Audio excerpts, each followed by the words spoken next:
It's great to see you all, or at least to pretend to be seeing you all. I'm actually speaking to myself on a screen. I'm really sorry that I can't be there in person to celebrate with you, and I'm sorry I don't have my Stetson hat on. But I'm there in spirit with you all, and I very much appreciate the invitation and the chance to talk with you about a subject that animates me and animates the global economy and animates everything that we're doing as a country.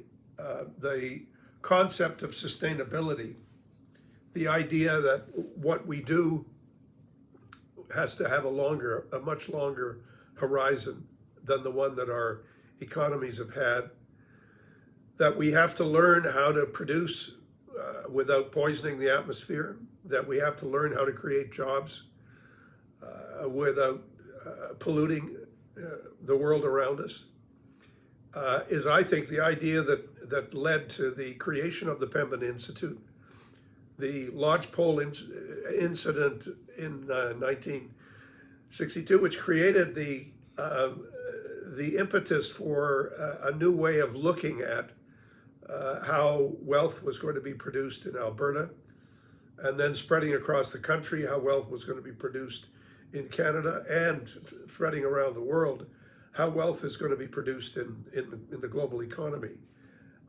is an incredible story, and one of which everybody here in this crowd can be extremely proud.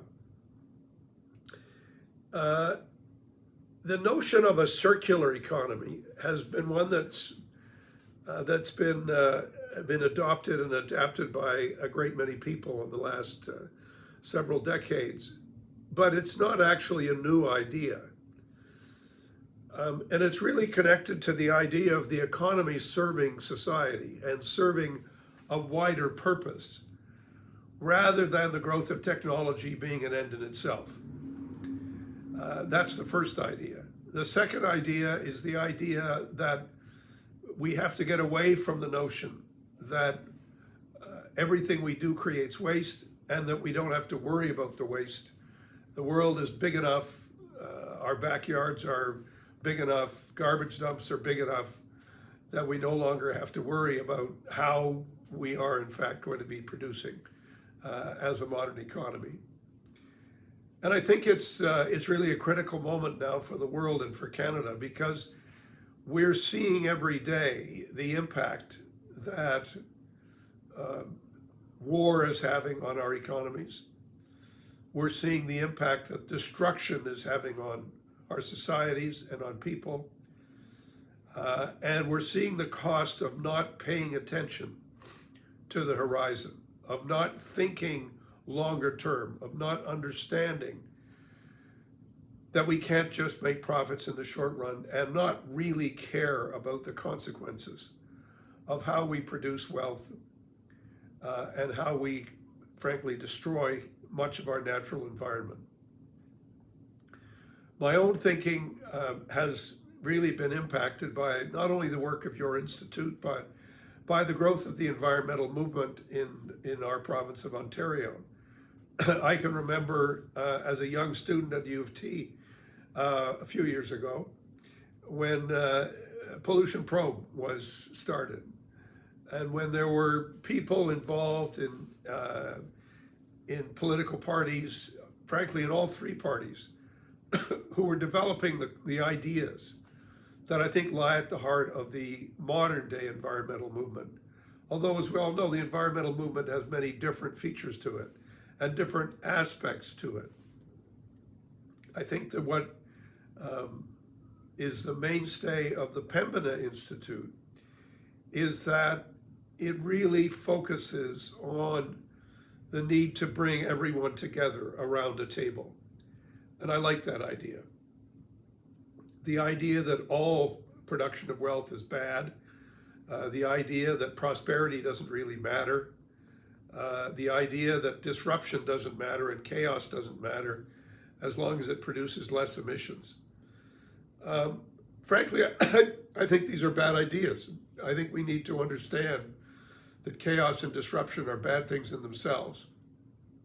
And the end will never work, because ultimately people will choose stability over chaos.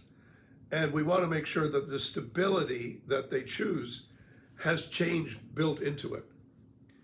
Better ways of doing things, reducing emissions steadily, setting targets for 5 years, for 10 years, for 15 years, for 20 years, and then meeting those targets. We have to recognize that one of the challenges that we face is that of all the targets that we've set for ourselves in Canada since signing the Kyoto Agreement over 20 years ago, have not been met.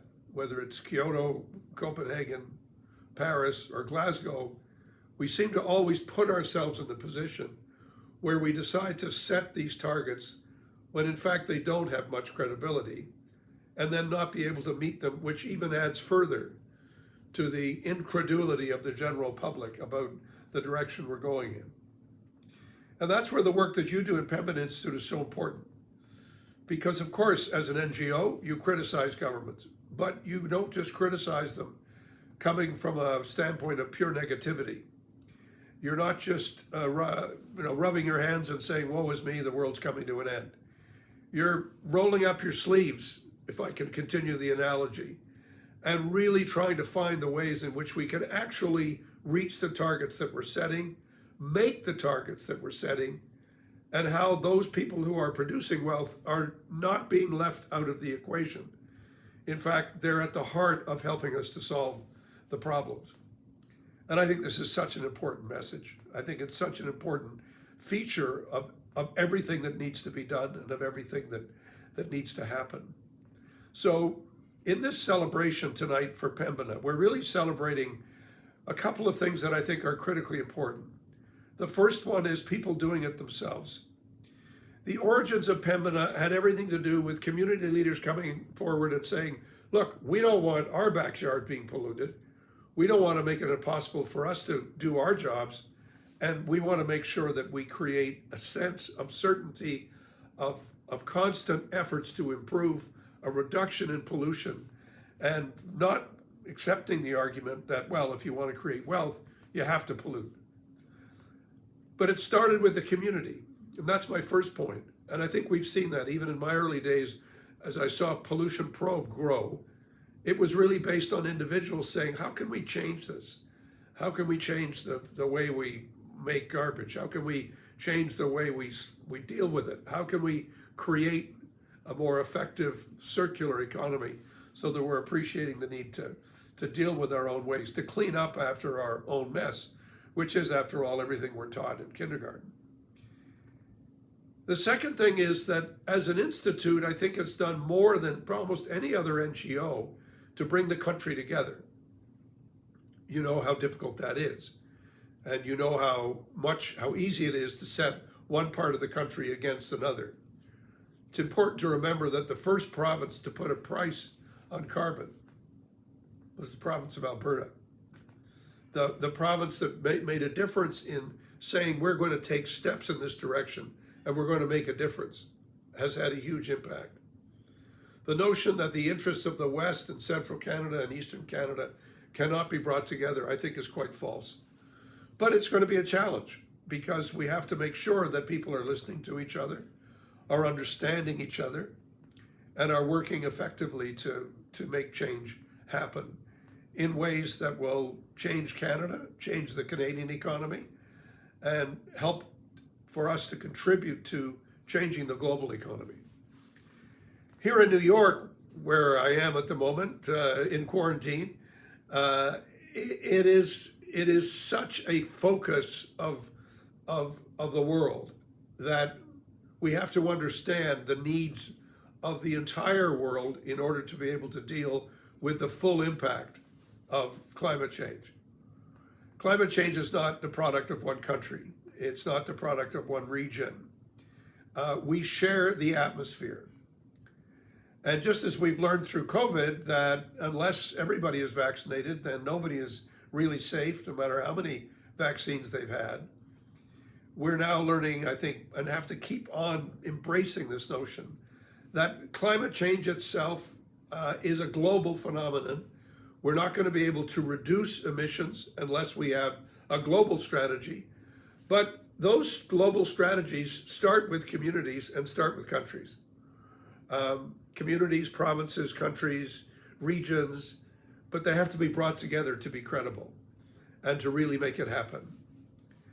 And what the conflict in Ukraine is teaching us is how connected everything is, and how this process to net zero is going to be one hell of a bumpy ride. It's not going to be easy. I think we all kind of suffered a bit from the illusion of looking at a graph and saying, well, this is how we're going to go forward till 2050. This is how the emissions are going to come down. This is the pricing that has to be used to make that happen. But we do have to understand a few things and really embrace it very clearly. The first is that the world needs energy in order to survive. We can't survive without energy. So we have to plan for a transition, and it's not a transition that's going to happen overnight. It's a transition I think most people feel, and I certainly do, that it starts with coal, the worst of the fossil fuels, that we have to do more, as we've done in Ontario. We have to do more across the country to get us to a point where we can get right off coal. We then have to look at what are the bridge technologies that are going to get us to a better place as far as renewables are concerned. And we have to have a strategy that recognizes that disruption in supply chains and disruption in price is going to be a feature of our time. The conflict in Ukraine has brought that home to us in a huge way. It's creating a crisis in the whole energy field. It's also creating a crisis in fertilizers and in farming and in food prices. And all of these things go together. But Canada can only lead if we actually do what we say we're going to do. You know, there is an argument out there, particularly I've heard it from people on the somewhat to the right-hand side of the spectrum, who will say things like, well, look, Canada is a very small emitter. We're a very small population country compared to the big emitters like China, United States, and all the rapidly industrial countries. So we shouldn't worry too much about this. We should be kind of a free rider, you know, always step back in the pack, don't do more than we have to do, and just stick with that approach. Well, I think there's one key problem with that approach. And that key problem is that it ignores the fact that we have zero credibility with anyone suggesting that on behalf of the rest of the planet, we would like China to get off coal. We need to have a strategy for Asia to get off coal, for India to get off coal. We need to have a strategy to move towards cleaner technologies. We wouldn't even get in the door if we weren't committed to doing more ourselves, if we weren't committed to being leaders. And it's not that being leaders is easy for Canada, because we are a large energy producer. We're a large fossil fuel producer. And so we need to be consistent in our own hearts and minds and say, this is how we think we can do it. Here's the technologies we think we can develop. Here's how we're going to make the transition. And as we do that as Canadians, as we set a standard for ourselves that makes sense, we can then begin to set a standard for the world, together with others, not alone. But we can't do that unless we get in the game. And so I don't think we can get out of the game. I don't think we can be free riders. I think we have to be actively participating, and I would argue, I think we have to be actively leading. So that's my message. The work you do is great. The work you do is necessary. The challenge is huge. It's getting bigger and not smaller. And it's going to require all of the innovation and goodwill and good faith that the Pembina Institute and its founders have shown from the very beginning. I love the Pembina story. I love the story of people coming together and saying, we're going to deal with this problem of foul air, of poisoned wells, killing people, and it's all the product of poor regulation and people not paying attention. We can do it better, and we can still do it better. And we're going to need your help and your leadership in helping us to get there. So have a great time enjoying yourselves. Think of me alone in my little garret here in New York, all by myself. I'll be okay. Have fun, everybody. It's great to be with you. thank you so much for inviting me. And to Linda Cody and the whole team at Pembina, all the best. And to Mark Rudolph, thank you once again, brother, for getting me involved in a project. It's wonderful to be with you, and take good care and have fun. Bye-bye.